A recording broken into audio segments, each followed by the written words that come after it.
place called Lynch. It's a coal mining town, and sort of the coal industry is sort of going down. It's a very poor region. But there's a lady up there who's working in a ministry. Her name is Paula White. And as I learned about her story, many years before, she was actually living in the state of Florida, retired at the age of 72, and she had picked up a magazine from her local church and was going to read through it, just some leisurely reading, and she began to read about the Morizo Center in Lynch, Kentucky. And this began to convict her because there was another gentleman who had moved there from another part of the country and had left a very nice pastorate and relocated to this very poor area, having to raise his own support, but God just felt him being called to that place. She reads about that, and before it's over with, she feels God calling her.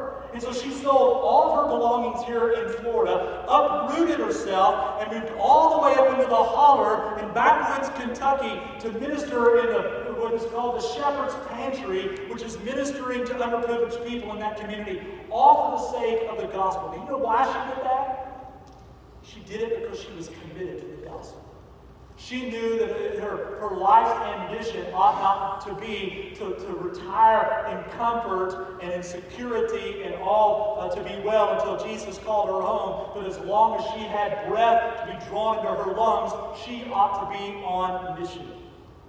How committed are you to the cause of Christ, to the mission? Now, does that mean that you have to sell your belongings and go? Could be. It may not be.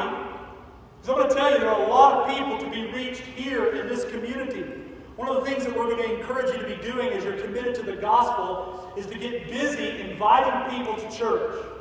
Let me tell you why we need to do that. Recently found out that the population of Marion County is 354,000 people. When you discover that in the state of Florida, that 77% of people that live in Florida, 77% of Floridians, they believe do not know Jesus Christ in a personal way. They do not have a personal relationship with Christ. If we apply that 77% to the 354,000 people that are living here, we discover that there are over 270,000 people in our very county that do not have a relationship with Jesus Christ. Now, if you ever thought that the mission field was in a foreign country in Central Asia or South America and not here, you are mistaken. Over 270,000 of your neighbors need the gospel but haven't responded to the gospel. They're telling us that within the next 30 years, by the year 2050, that there will be over 500,000 people in Marion County. That's how much the population is going to explode in the years ahead. And if the statistics hold true, in 30 years, if 77% of the people do not know Christ in Marion County, 30 years from now, that's going to mean over 385,000 people in Marion County without a relationship with Jesus, which is more than the total population today.